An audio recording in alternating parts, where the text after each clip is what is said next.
Excellent, good. This is the home of luxury listening. Velvet Deluxe. Bit of a clunk in there for some reason, there and again. It wasn't me, I promise. This is the home of luxury listening. Bit more on the luxury. This is the home of luxury listening. Velvet Deluxe. Oh, I like that. Isn't that great? That's perfect. That was the one. That just sounded so that's good. exactly it. Yep, great. Next. Now, another magic movie moment from the silver screen, playing live on Velvet Deluxe, your home of luxury listening. One more time. Magic movie moment. Get the bumps out of that. Yeah.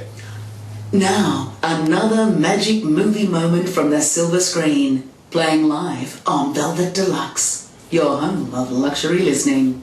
Just that last line, you're home. Do you want me to go up on that? Thank you. Now, another magic movie moment from the silver screen, playing live on Velvet Deluxe, your home of luxury listening. Good. Is that right? Yep. From a fantastic foxtrot to another magic mambo, this is the ballroom glitz. Okay, just a bit more sparkling magic mambo. From a fantastic foxtrot to another magic mambo, this is the ballroom glitz. From a quick step to another wonderful waltz, this is the ballroom glitz. Try going down on the wonderful waltz. I think you're just stretching that a bit. Go. Sure. From a quick step to another wonderful waltz, this is the ballroom glitz. Good. 3 words to keep you moving. Cha-cha-cha on the ballroom glitz. We're talking with Jane Ubrien today about voiceovers, and voiceovers are an interesting field to get into when it comes to radio, particularly for radio, TV, print, games and all those sort of things. But Jane, you started your career off in the country, didn't you? I did. I started at 2CA in Canberra, where I was writing copy and doing Saturday night air shift. All those years ago. Yes, back when I was young and attractive. So copywriting, what is it about copywriting that you liked? Because a lot of people don't think of that as a career in radio. I think I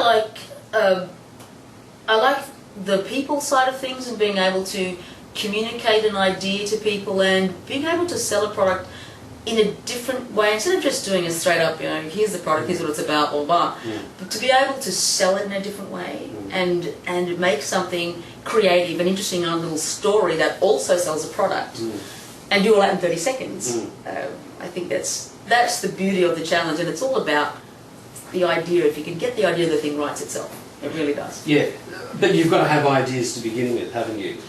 For some, yeah, absolutely, and for others, no. Some products and ideas not going to work for them, and for some products an idea is definitely what they need. It's a lot of horses for courses, it really is. Well, when we met years ago, you were the copywriter for 2UW and then later Mix FM.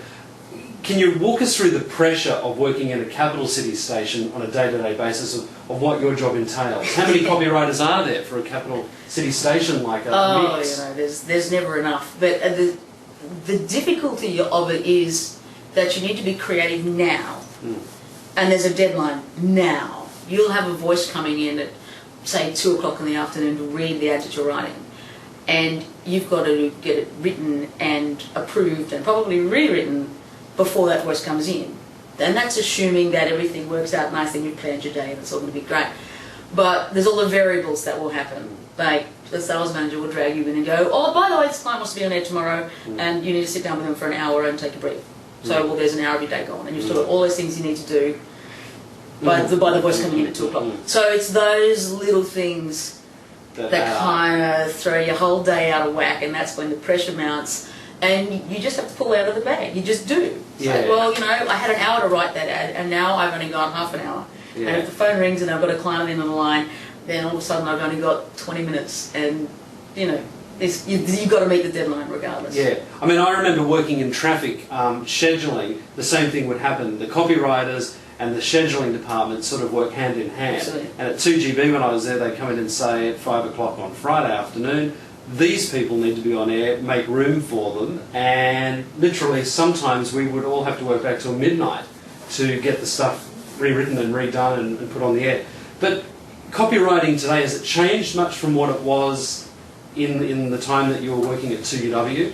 It has changed.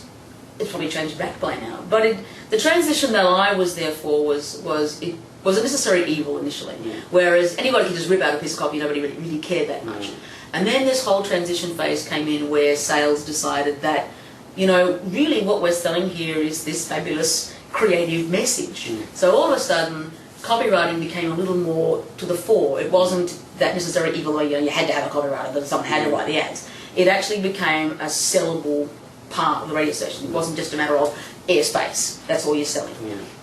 Which was great, because then it sort of dragged the copywriters out of the living room, down the back of the station somewhere near the toilets, and we actually got to come out and liaise with clients and have meetings and go, hi, here we are, we're actually creative and here's some of the fun stuff that we can actually do, and help to build a little respect for the creative, and not just be sort of dagging off the side of a sales rep and going, oh, that person's going to write your ad. It was more than just write your ad.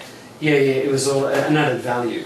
Absolutely. Yeah. So what bugs you about copywriters? What are some of the bad things that copywriters do from an audio point of view when you're listening, that you drive along and go, oh my God, I can't believe they've written that. Oh my God, why have they got that sound effect there? It's our birthday and you get the presents. Yeah. Is theatre of the mind still a part of the way you listen to commercials? Oh, it's a sickness and it's weird, but every time I listen to the radio, the ads get turned up and the music gets turned down, and I'll flick to hear the ads, which is just bizarre. Yeah. But you find yourself always listening, going, oh, that's an interesting angle, and I would have done that, and you can always spot the bit that the client wrote. You go, this concept is working really nicely, and the client, I bet you made that change. Yeah. You can tell. From the disco hustle to another toe-tapping tango, this is the Ballroom Glitz. Okay, ballroom, it sounds like ballroom. Oh, it's not the ballroom. It's the ball. It's a shame. Go, That's where they go when they're sad. get on with it.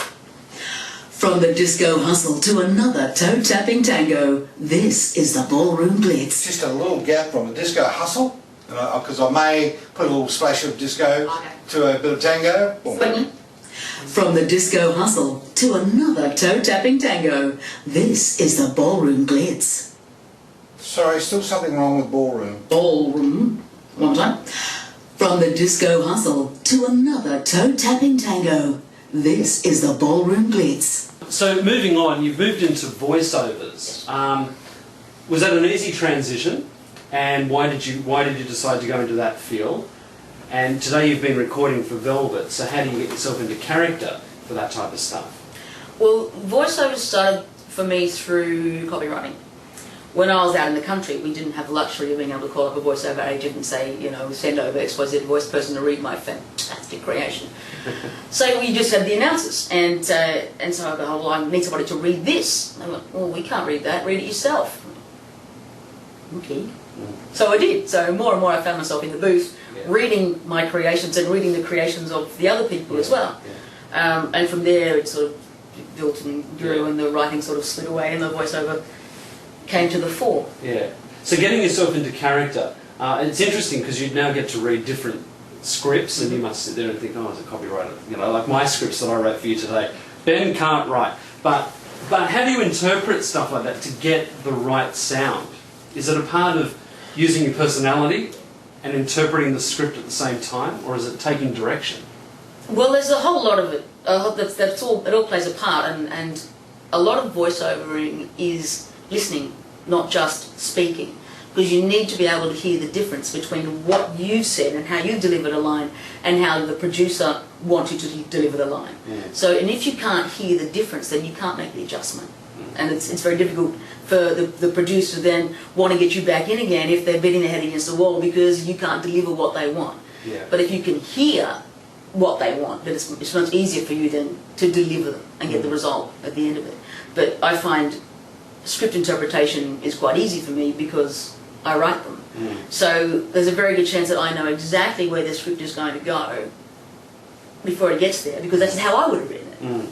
So a well-written script, you can read, you know, a 5-minute narration, just sight read it straight away.